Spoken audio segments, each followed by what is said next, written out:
ምን ትላታለች? ከእናቴ መቼም ውጭ አትልም። ስለዚህ ይህ ማለት አንዳንድ ያለ ነገሮች የሆነ ደስ የሚል ነገር አንዳለ እንደዛ ይመስለኛል። የእናንተን ሀሳብና ደግሞ ግምት ብታጋሩን ደስ ይለኛል። ወይዘሮ ባዩሽና እርግብ እዚህ ጋር ሲመጡ እርግብን ያልቻልኩም አክስቴ ምን አይነት ቤት ነው የከተትሽኝ? እኔ ያልቻልኩም ምናምን ብላ ስትነግራትም ወይዘሮ ባዩሽ ግን ህልምሽንና ስራሽን እንዳትረሺ ነገሮችን እንዳታስነቂ እያለች ሁልጊዜም ትጨቀጭቃታለች። ግን አንዳንድ ጊዜ ምን አይነት ነው ማለት አክስት ማለት እንደምናውቀው እንደ ሀገራችን እንደ ባህላችን እናት ነው። ስለዚህ ሰው እንዴት ልጁን እንደዚህ ገንዘብ ለማግኘት ትልቅ ጦስ ነገር ይከታል? የታወቀ ጊዜስ ምንድነው የሚሆነው? ምንድነው የሚወጣቸው?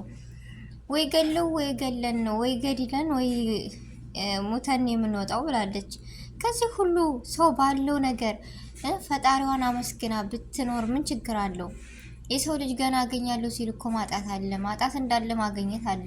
ግን እዚህ ጋር ትልቅ ነገር ነው ባዩሽ ለገንዘብና ለገንዘብ ብቻ እንደምትኖር እንጂ እኔ እንጃ በጣም ከባድ ነው ብዬ አስባለሁ። ቤተሰቦች እንደዚህ ልጅቷ እየተሳቀቀች ቀን በቀን ሰቀቀኗ እየበዛ እየሄደ የእሷ ግን ጭካኔ የዚህን ያክል የጭካኔ ጥግ ነው እያሳየችን ያለችው ባዩሽ። ምክንያቱም ልጅቷ አለ አይደለ ተሳቃ ወዳ ሳይሆን በተገዳ ነው ያለችው። ሀናን ራሱ እኮ ታሳዝናታለች። እውነትም እንዳላት ታውቃለች። ግን ያክስቷ ግዳጅና ያክስቷ ማንነት እሷን እንዲለውጣት አደረገ። በእርግብ እኮ እኔ አልፈርድም። እናንተስ ትፈርዳላችሁ? እስኪ ንገሩኝ ወይም አሳውቁኝ። እኔ አልፈርድም። ለምን ብትሉ እርግብ ምን ታደርግ? እቺ ምናይዝ የሆነች ባዩሽ ጨካኝ እሷ ነች።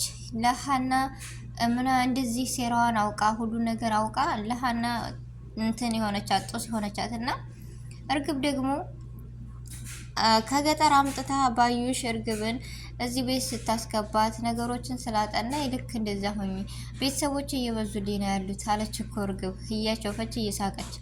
እምቢ ብላ ትወጣ ነገሮች ከበዱባት። እንደ ቀልድ መታ ይሰራዋሉ ያለችው ነገር ግን አሁን ላይ እየከበደባት ነው የመጣው። ስለዚህ ባዩሽ ግን የስራሽን ይስጥሽና ሁሉንም ህይወት ምን ክልክል ከምታደርጊ ምን አለ እንደ ጥሩ ነገር እንትን ብትሉ። በነገራችን ላይ እዚህ ጋር እኔ በባዩሽ እኔ መጥፎ ነገሮችን ነው እየተማርኩ ያለሁት እንጂ አንድ አስተማሪ ነገር ራሱ የለም። ለምን ወደ ወዲህ የምታደርገው በቃ መጥፎ ነገር እንጂ ጥሩ ነገርን ያየንላት የለም። እሺ በወይዘሮ ሜላት እና በባዩሽ መካከል ያለው ነገር ግርስ ወይም መካከል ያላቸው ግንኙነት የሚቋረጥ ይመስላችኋል? ቤተሰቦች ለምን አስቴር ትልቅ ሰው በነገራችን ላይ አስተዋይ ሁሉን ነገር የሚያውቁ ናቸው። ተምረው ሳይሆን በቃ ከተማሩት የሚበልጡ ናቸው። እና ባዩሽ ከሜላት ጋር ያለውን ግንኙነቷን እንድታቆም የምታደርጋት ይመስላችኋል? እናቷ አስቴር ማለት ነው።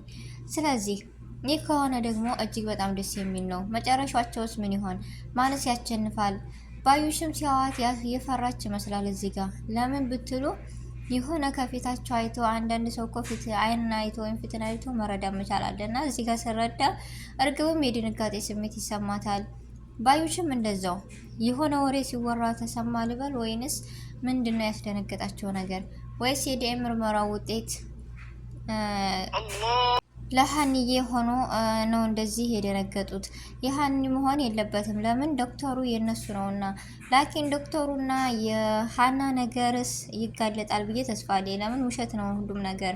ወይዘሮ ሜላት ቀጥ ብላ ብታቆም ብታዳምጣትና ጆሮ ሰታ ብታዳምጣት እርግጠኛ ነኝ ዶክተሩ እንደሚዋረድ ነው። ዶክተሩ ከተዋረደ ደግሞ ባዩሽ እሷ ነች ማለት ነው። ይህ ሁሉ ነገር ሆነ ማለት ደግሞ የእርግብ ማንነት ይጋለጣል። የእርግብ ማንነት ከተጋለጠ ሀና በነፃነት የምትኖር የዛ ቤት ልጅ እንደሆነች ፋዘሯም ድኖላት የምትደሰት ትሆናለች። ስለዚህ የሀና ክፋትና የሀና ሀዘንና ለቅሶ እንደኔ በቃ ቁም ነገር ወይም ቦታ ሰጥቶ ያሰብበታል። እኔ በጣም ነው የምታሳዝነኝ። ለምን እንደው አላውቅም። የሆነ የምታውቁት ሰው አዝኖ ወይም ተከፍቶ እውነት እያለው ሲበደል አለ አይደል? እንደዛ አድርጌ ነው የምስላትና ሀና የሀና ለቅሶና የሀና ማንነት የሀና ሀዘን እኔ እንጃ ብርታቷ ሁሉ ይመለስልን ነው የምለው። ውድ ቤተሰቦች የእናንተን አስተያየትና የእናንተ ማንነት ደግሞ በኮሜንት ግለጹልን። ስለዚህ እዚህ ጋር ትልቅ ጦርነት ይመጣል። ለምን ብትሉ በአስቴር ላይ ማንም ሸውዷት ሊሄድ አይችልም። ለምን በጣም አስተዋይ ሰው ነች። ወይዘሮ ሜላትም እንደዚህ እንደምታስተካከል ከመስፍን ጋር አብረው እንደሚኖሩ ሁሉን ነገር እየነገረቻት ነበር። ስለዚህ ሆነ ማለት ደግሞ ሀና ታሸንፋለች፣ ወይዘሮ ሜላትም ትሸነፋለች ማለት ነው። እኔ እንጃ በጣም ደስ የሚል ነገር ነው የሆነው። ባዩሽ እዚህ ጋር የፍራትና የመከሸፍ እንትን ታሳያለች እና እርግብና ባዩሽ የስራችሁን ታገኛላችሁ። እርግብ እኔ ግን አላጠፋችም፣ ስለ የተባለችው ነው እየሰራች ያለችው። በእርግጥ እስከምችል ድረስ መጋፈጥ ነበረባት። አክስቷ መጥፎ ብኮን እሷ መጥፎ መሆን የለባትም ነበረ፣ ግን ሆኗል። አንድ አይደል በምችለው አቅም አልችልም ብትል አሁን ላይ እያስገደደች ነው የምናየው። ብቻ የዚህን ያክል ነበረ። ውድ ቤተሰቦች የሚሆን ያ ዲሉ ለሀንዬ ነው እና በጣም ደስ የሚል ነው። የዛሬው ቆይታና የዛሬው ቪዲዮ ይሄን ይመስል ነበረ። ውድ ቤተሰቦች ከወደዳችሁት ቪዲዮውን ላይክ እና ሼር፣ ሰብስክራይብ ማድረጋችሁን እንዳትረሱ። በአዲስ ቪዲዮ እና በአዲስ ነገር እስከምንገናኝ ድረስ በያለንበት የዓለም ዳርቻ ሰላማችን ይብዛ። ሰላሙ አሌይኩም ወረህመቱላሂ ወበረካቱ።